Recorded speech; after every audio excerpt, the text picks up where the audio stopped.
Hello and welcome to Tech Week in View on Megawatt TV, where we take the biggest stories from the tech world, chew them up, spit them out, and tell you what we think. Stay tuned.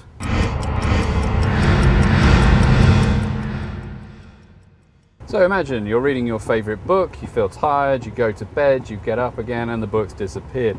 Well, that's pretty much what happened to Amazon Kindle customers in the US this week, when Amazon had realised it made a mistake allowing someone to publish a book that they didn't actually have rights to. The answer? Well, to remove it from the store, as you might expect.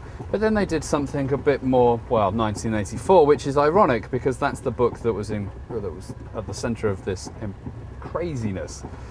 What do? Well, they actually managed to tap into everybody that had bought the book on their Amazon Kindle and then just erase it, as if it was never there, as if the Ministry of Information had finally got to us all together.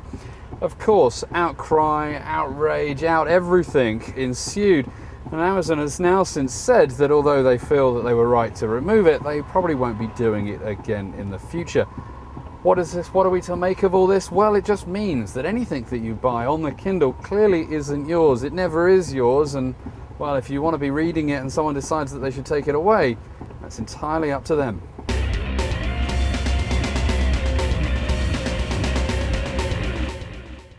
So this week Spinvox came into criticism mainly from the BBC for not being 100% open about how it does business and how the software works. The main criticism, apart from the usual privacy and security concerns, is that, well, the software isn't as clever as we were perhaps led to believe. Now, Spinvox has come out openly on their blog and said that it's all wrong, it's all miscommunications, it's, well, not really true. Either way, to be honest, I don't really care whether it's a very clever piece of software or just a bunch of monkeys typing away in Philippines as I leave messages on people's voicemail. As long as I get the information, whether it's 1,000 people doing that or one very clever computer, as long as I don't share my data around or what I'm saying, I'm just about to buy this company or I'm just about to hire that company, I don't really mind whether it's a cottage industry or a very clever computer. So this week we saw Apple's Q3 earnings reports. What does that tell us? Well, it tells us that the company is shifting away from shifting actual computers to, well, becoming a mobile phone company. It's quite interesting. 5.2 million iPods in the last quarter, probably boosted by the fact that we had the 3GS launch and they reduced the price of the iPhone 3G. What's more interesting is that those iPhones are actually starting to cut into the iPod territory.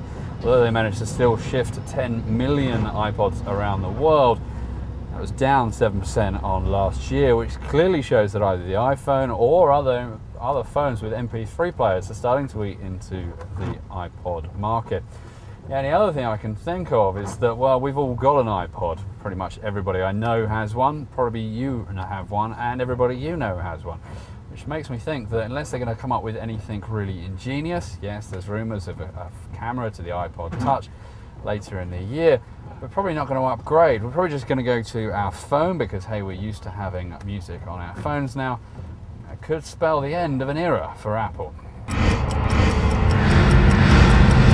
So this week I managed to get an invite to Google Voice, which is very exciting, not only because it allows me to phone home at an incredibly cheap rate, but it also allows me to bypass a rather ridiculous rule that AT&T have, which is that nobody can make international calls for the first 90 days. You'd think that any company that gives the opportunity to, well, not spend money would probably be going out of business, and I wouldn't expect, they'd probably expect that to happen sometime soon for AT&T. It's almost as if they didn't want my money, so I've had to find alternative routes of how to make phone calls to the UK from the US, but also actually how to spend some money. It's quite a novel experience. The result, the answer, is going to be Google Voice.